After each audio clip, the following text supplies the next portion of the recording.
जय sir, thank you, तुम्ही वेळेत पोचलात. नाही, मी तिथून जातच होतो.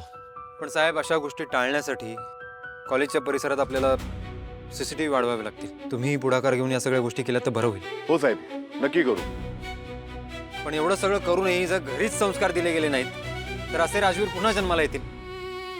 नाही, तुम्ही मुलांना पैसा द्या, मोबाईल द्या, गाड्या द्या, पण संस्कार द्यायला विसरू नका.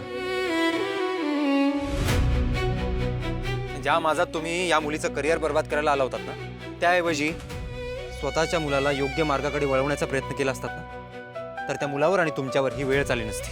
सॉरी.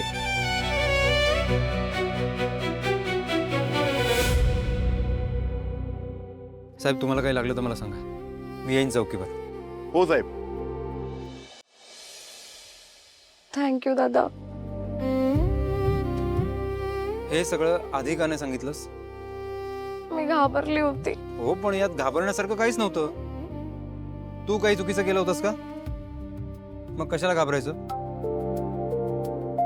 मुली घाबरतात, गप्प बसतात म्हणून यांच्यासारख्यांचं फावतं. आणि असं काही घडलं ना तर सगळ्यात आधी घरी सांगायचं. आणि दुसरी गोष्ट, आपली सेफ्टी सगळ्यात आधी आपल्या हातात असते. घाबरून रडत बसायचं नाही, सेल्फ डिफेन्स शिकायचं. कळलं? दादा, त्याचे पप्पा खूप श्रीमंत आहेत. हे लोक काही करू शकतात म्हणून मी शांत बसली होती. ओके, यापुढे असं काही झालं तर मला फोन करायचं. माझ्यासाठी तू साक्षीसारखीच आहेस. थँक्यू दादा. बरं, आता कॉलेजला जाणार आहेस की घरी? कॉलेजला जाते. घरी गेले तर मम्मी खूप प्रश्न विचारेल. आणि ऐक ना दादा, मम्मीला प्लीज यातलं काय सांगू नको. तिला कळलं तर तिला उगाच टेन्शन येईल. प्लीज नको सांगू. डोंट वरी, नाही सांगणार. Take care.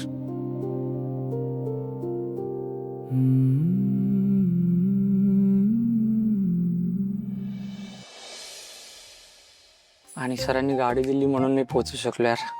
बरं झालं, खरंच स्वामींची कृपा म्हणायची. तुझा काय चाललाय? तिकडे काय बघतीये? नाही, काही नाही. हा,